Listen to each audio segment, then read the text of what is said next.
DM பண்ணியிருந்தீங்க நிறைய பேர், என்ன மேடம் அகெயின் டயட் ஸ்டார்ட் பண்ணிட்டீங்களா அப்படின்னு சொல்லிட்டு. ஆமாம், ஸ்டார்ட் பண்ணிட்டேன்.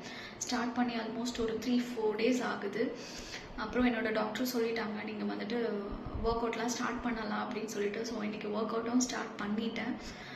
உங்களுக்கு ஏதாச்சும் ஃபிசிக்கலாக அடிபட்டுதுன்னா வச்சுக்கோங்களேன், இல்லைனா ரொம்ப ஃபீவர் அப்படின்னா மட்டும் ஒர்க் அவுட் பண்ணாமல் இருங்க. ரெஸ்ட்டு கம்ப்ளீட்டாக பெட் ரெஸ்ட் எடுக்கணும்.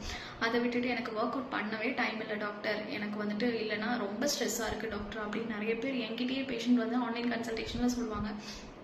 அது லாஸ் யாருக்கு பார்த்தீங்கன்னா உங்களுக்கு தான். ஸோ அதனால் தயவு செய்து அப்படி இருக்காதீங்க. ஏன்னா இப்போ நான் நிறைய பேஷண்ட்ஸ் பார்க்குறதுல நிறைய லைஃப் ஸ்டைல் டிஸார்டர்ஸ் தான். ஒபிசிட்டி, பிசிஓடி, தைராய்டு, இந்த மாதிரி லைஃப் ஸ்டைல் டிஸார்டர்ஸ். பிகாஸ் நீ பெயின், பேக் பெயின் பார்த்தீங்கன்னா அந்த அம்மா ஒரு 60-70 கிலோ இருக்கும். ஹைட்டு பார்த்தீங்கன்னா ரொம்ப ஷார்ட்டாக தான் இருப்பாங்க. 160 கிலோலாம் இருக்கிறாங்க. பிகாஸ் ஆஃப் இந்த ஒபிசிட்டினால தான் வருது. ப்ராப்பராக டயட் எடுக்கிறது இல்லை, ப்ராப்பராக வந்துட்டு ஒர்க் அவுட் பண்ணுறது இல்லை. ஸோ அதனால் தயவு செய்து யாரும் ஒர்க் அவுட் பண்ணாமல் இருக்காதீங்க.